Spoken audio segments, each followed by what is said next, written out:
Hi friends, అందరికీ welcome. Friends, ఈ వీడియోలో ఈ యొక్క ఏపీ డిఎస్సి ఎస్జిటి అండ్ ఈ యొక్క దీనికి సంబంధించినటువంటి కట్ ఆఫ్ అనేది ఏ విధంగా ఉండబోతుంది, నెక్స్ట్ అదేవిధంగా డిస్ట్రిక్ట్ వైజ్ చూసుకున్నట్లయితే కట్ ఆఫ్ అనేది ఏ విధంగా ఉండబోతుంది ఈరోజు వీడియోలో అయితే తెలుసుకున్న ప్రయత్నం అయితే చేద్దామండి. సో ఫ్రెండ్స్, వీడియోని స్టార్ట్ చేసే ముందు నా యొక్క స్మాల్ రిక్వెస్ట్, ఇంకెవరైనా మన ఛానల్ని ఫస్ట్ విజిట్ చేసినట్లయితే వెంటనే వెళ్ళి మన ఛానల్ని సబ్స్క్రైబ్ చేసుకోండి. సో లేటెంట్ వీడియోని అయితే స్టార్ట్ చేసేద్దాం ఫ్రెండ్స్. సో ఎవరైతే 55 మార్కులు వచ్చున్నాయో సో ప్రతి ఒక్కరు వాళ్ళైతే కన్ఫామ్గా క్వాలిఫై అయితే అవ్వడం జరుగుతుందండి.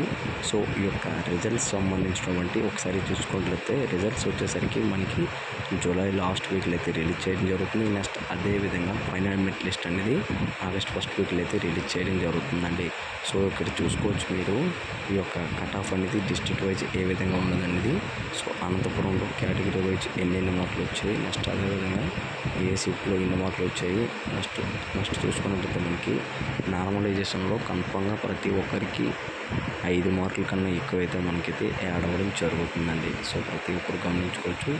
సో ఈ యొక్క డిస్ట్రిక్ట్ వైజ్ కట్ ఆఫ్ అనేది కేటగిరీ వైజ్ మీకు కావాలనుకుంటే సో ఈ యొక్క వీడియోకి అనేది మనకి 100 లైక్స్ అనేది కంప్లీట్ అయినట్లయితే నేనైతే దీనికి సంబంధించినటువంటి పీడిఎఫ్ అనేది నేనైతే కామెంట్ సెక్షన్లో పీడిఎఫ్ అనేది పిన్ చేయడం జరుగుతుందండి.